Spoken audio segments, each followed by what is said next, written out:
Do you ever feel like something's wrong with you because you have few or no friends? Society tells us that popularity equals happiness, but what if that's completely wrong? Psychology actually has a very different story to tell. If you've spent long periods of your life without a tight-knit circle, it doesn't mean you're broken, antisocial, or failing. In fact, it often means your mind just works on a different level. People like you usually see the world with more awareness, more depth, and much higher standards than the average person. So if your friend list is short, here's what's likely going on. First, you have zero tolerance for fake energy. You can spot it from a mile away. When someone is pretending, wearing a social mask, or saying things they don't truly mean, your internal alarm goes off. Those shallow smiles, forced conversations, and hidden motives? Your brain picks up on them instantly. As your self-awareness grows, your tolerance for inauthentic behavior just plummets. That's why you'd rather be alone than sit through a conversation that feels empty or dishonest. You're not isolating yourself. You're protecting your peace. Another big reason is that you don't avoid people. You avoid surface-level connections. Small talk feels exhausting because it goes absolutely nowhere. Talking about the weather or listening to meaningless gossip doesn't stimulate your mind. You crave depth. You want to talk about big ideas, real emotions, psychology, purpose, things that actually matter. Most social circles are built on quantity, not quality. But you're wired the opposite way. You'd rather have one real, genuine connection than be in a room full of people who don't truly get you. And until that authentic connection appears, you'll choose solitude over pretending every single time. Have you ever noticed that socializing costs you more energy than it does for others? That's because your nervous system is probably more sensitive. This means you're processing conversations on multiple levels at once.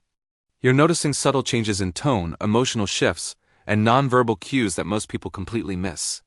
So, while some people feel energized and pumped up after a party, you often feel completely drained.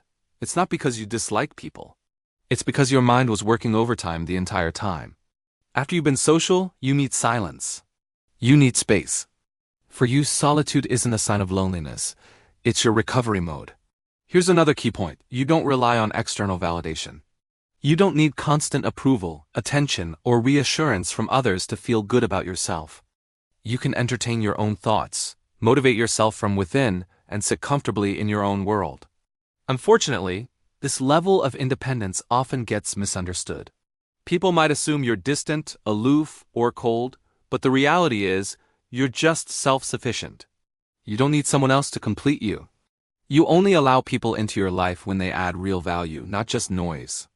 Your standards for friendship are high, and there's a very good reason for that. At some point in your life, you learn to be careful.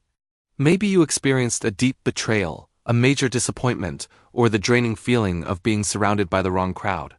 Once your trust has been broken, your brain becomes more protective. It's a survival mechanism. So now you observe people for longer, you test for consistency. You don't just grant emotional access to anyone who shows up. This creates a much higher trust threshold, and frankly, most people just never reach it. Not because they're bad people, but because their energy just isn't aligned with yours. So, if you have very few friends, please don't think you're missing something. It means you're selective. It means your intuition is strong. It means your inner world is rich, active, and fulfilling. People with minds like yours often walk their path alone for a while. Not because they can't connect, but because they refuse to connect on a shallow level. Your solitude isn't your weakness. It's the space where you recharge, where you grow, and where you truly understand yourself. And when the right people eventually enter your life, they won't drain you or confuse you. They'll recognize you, and it will feel like coming home. If you want more psychology-based videos that explain your personality in ways school never did, make sure to subscribe to our channel. The next video might just reveal something about yourself that you've always felt, but never had the words for. Thanks for watching.